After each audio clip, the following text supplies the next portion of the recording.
Out of the Big Ten and the Pac-12, who matters to the nation? One school, one team, Ohio State. Penn State to some, but they have yet to prove it. Ohio State, they're the only one that matters. So this SEC, ACC, Big 12, if they follow through and play the conclusion of a season, is going to be legitimized by many. Maybe not everyone, but in College Football Nation, they're going to say, well, the SEC wins almost every year anyway, so it's legitimate. Clemson wins all the time. So between Alabama, LSU, Clemson, and some of the other ones, Georgia, Florida, this is legit. Versus Ohio State running the table and then clobbering some Pac-12 team in the Rose Bowl for a, let's claim a national championship. That's not going to move the needle in the eyes of most. No, and you're absolutely right that with those other schools, and I tweeted this out the other day, where once the Pac-12 and Pac-12 and Big Ten were out, that only dropped the national championship contenders down one. It only removed one, but the number went from 3 to 2. It's like now it's just Alabama or Clemson, and you could say Georgia, you could say Florida, you could say Oklahoma. Maybe this is their best opportunity now, but and I don't think it's about a national title or anything in the winter. I think for Ryan Day and the players, it's just playing. It wouldn't be, obviously it's not going to be the same team. This team, I think, was headed for a national title because they had the right mentality. They were focused and they're pretty talented. And then to now have a very different team in the winter, as Steve said, you're going to be starting a true freshman quarterback one way or another because Ohio State will have about, 55 freshman eligible players on their next team. And, who knows how many scholarships they'll actually have. And I mentioned this a few weeks ago at the end of one of these shows where some teams are going to have more scholarship players than others because Wisconsin can't afford to bring back as many players as Ohio State. And then you're going to have some disparities, and you're going to have some awful, awful conversations between coaches and seniors who want to come back. And the coach is saying, no, we can't bring you back. We could, but we'd have to cut a freshman, or we'd have to, we can't bring you back. We can't afford it. And so then that's another conversation to come. But yeah, a national title without the Big Ten or Pac-12 would be completely legitimized. Yeah, I hope that they allow schools to have an allowance for every senior who wants to come back, and this is what your number would be without them, and then this is what your number is. Like, those people are treated as a separate subset of scholarships, so maybe another 7 or 8 beyond the 85. I would hope that they're able to do that because that only makes sense. I mean, if we froze the roster as of today and said this is what you figured to have been able to sign, all things being equal, of course, to put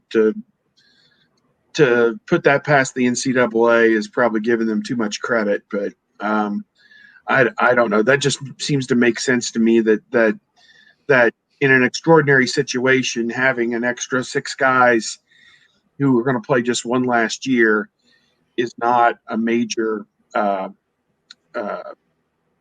breaking point or something that's going to tip the scales of competitive balance or whatever for one season. I think in this case, you err to the side of the student athlete and give them that opportunity to finish out their eligibility the way that they would have hoped to finish it out. And, we think about, okay, if there is a spring season and you got a guy like Jonathan Cooper, who in my mind, I don't know what he's ranked on draft boards. I would put him probably 5th, 6th, 7th round, something like that, or even an undrafted free agent. Like, if you look at his body of work at Ohio State, he's a defensive end. And let me see here. I think he has like 6.5 career sacks, 5.5, yeah, 6.5. Just looking it up, that number sounds right. I got it right here. Cooper, in his career, has 6.5 career sacks. You were dead on that. I'm not sure. Maybe he plays outside linebacker in the NFL. I don't know. But, again, I'm out of my depth talking about, how he would fit into an NFL team. But I don't think he's done enough yet to be a top 4-round draft pick yet. And so maybe he's a guy who would benefit from playing in February and March, showing the NFL, hey, I am a great competitor. I'm a great leader. I'm an impact player. You need to draft me in the second or third round. He's got a ceiling, in my opinion. I don't think he's much higher than a third-round draft pick at this point, I wouldn't think. So he's an example of a guy who probably would benefit from it. Justin Fields, obviously, is the number 2 overall pick behind Sunshine. I don't know what he would gain by even stepping onto a practice field other than staying sharp. And if I'm one of those guys who's going in the 2021 draft, I'm availing myself of all the free training Mick and the guys want to give me between now and January the 1st. And, then I'll pay my trainer to take over after January the 1st and kind of keep that door open that I could still play at Ohio State. Let them see if they can formulate a plan. But it's all pie in the sky to me. We talk about player safety in one breath, and then we're going to put them out there for 22 games in a calendar year in the other breath. And that just doesn't reconcile for me. So,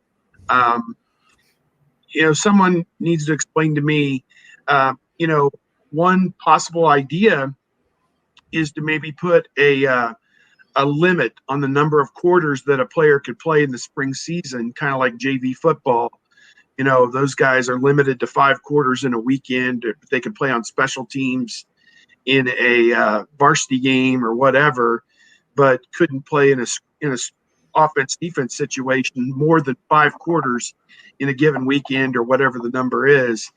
And that's how they're able to keep a kid who plays, a full-time varsity player can't go down and play a full-time JV schedule. So maybe they come up with some kind of a restriction that you can only play in 70% of the quarters in the spring or something like that, or I don't know, something to kind of keep the tread off of these guys, because it just seems like an awful lot. If, wear and tear injuries, you're going to have stress fractures. You're going to have different things that are going to pop up because of this, probably in the fall season, just because of the wear and tear. It wouldn't be necessarily a blown knee. Well, it could be a blown knee, but, just too much wear and tear on the body, things break down.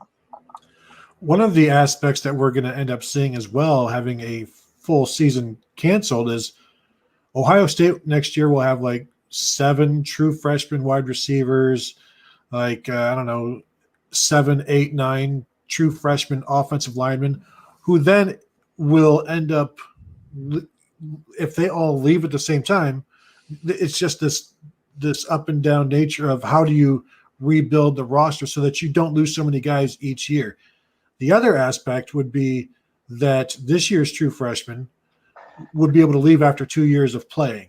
They would be able to leave as sophomores because they would be 3 years removed from high school. So that would be one way of, the guys who were supposed to enroll for 2020, they would be able to leave in this year's their freshman season. Next year's also their true freshman season. Then after their true sophomore season, which would be 3 years removed, they would be able to leave for the NFL. And that would be able to separate them a little bit from their classmates that will be entering the same time in 2021.